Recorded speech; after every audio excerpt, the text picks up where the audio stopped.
If that Baleno behind me went to the gym and worked out straight for 24 hours, it would become a Fronx.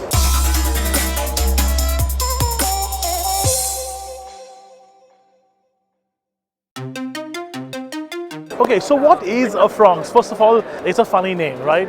Essentially what this is a Baleno crossover or a Baleno based cross hatchback, or well, we'll just call it a crossover because putting this in the SUV category I think is a bit pushing the envelope, the same way that the Espresso was really pushing the envelope when they call it a micro SUV. Nonetheless, it's got crossover-like styling. It's got styling very, very similar to the Grand Vitara, for example, but it is essentially underneath a Baleno, right? But it gets updates. So it gets, for example, the booster jet engine, which is back after a big, long hiatus, but for the sake of all the enthusiasts out there who really want a turbocharged engine. And all of us said that the Baleno did actually lack power. That's the one thing that Baleno really lacked.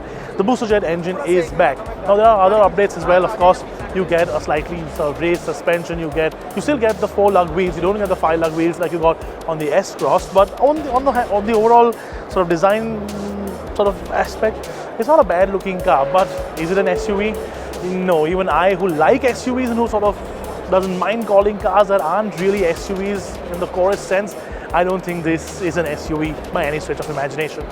Okay, let's go on the side where we talk about a little bit more of design, and then at the back.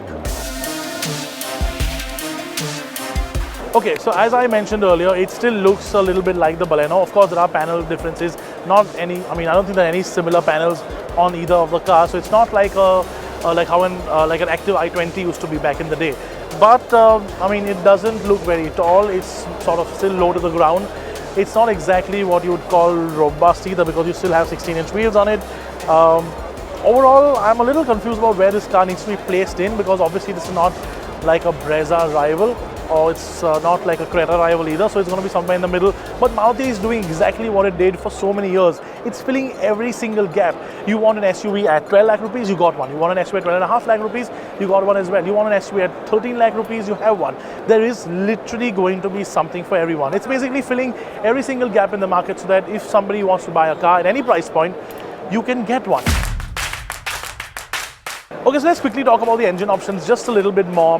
We did touch upon them earlier, but let's just go through them again, because there are two engine options, not just the booster jet engine on offer. You still get the 1.2 K12 engine that we've sort of seen, and that's with the manual or the AMT gearbox, or the booster jet engine, the 1 liter, which is the 100 horsepower engine, and that you get with a manual or the 6-speed automatic. Now, 6-speed automatic we've seen on the K15 is a little bit slow to sort of, it's not an enthusiast gearbox, but I want to see how it drives on this, because it looks interesting with this sort of slightly higher torque figure, slightly more, well, less horsepower, but more responsive turbocharged horsepower. I really want to know how this drives. I'm really looking forward to this. Now, we don't really know when the pricing is going to be announced. I'm going to be guessing soon, because bookings for this have opened as well. But I'm assuming that this is going to be about 12 lakh rupees, 13 lakh rupees, and that sort of price range.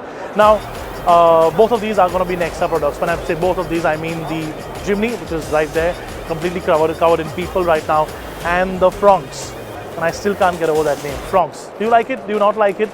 I think we should sort of, let's go around the back and wrap this video up, because again, as I said, it's still Baleno-ish, right? But it's still got styling bits from the Grand Vitara. You know, the little light bar that runs across, it's there.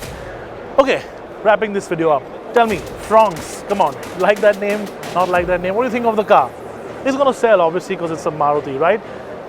I think this is the perfect replacement for something like the S-Cross, which of course has run its course. But the S-Cross was never an SUV either, although they did like to call it an SUV. This again, not an SUV, more of a crossover, cross hatchback. I think it looks kind of cool. It's got a nice coupe-ish silhouette as well. Tell me what you think in the comment section below, and we'll get a lot more for you about this Fronx and Jimny very, very soon.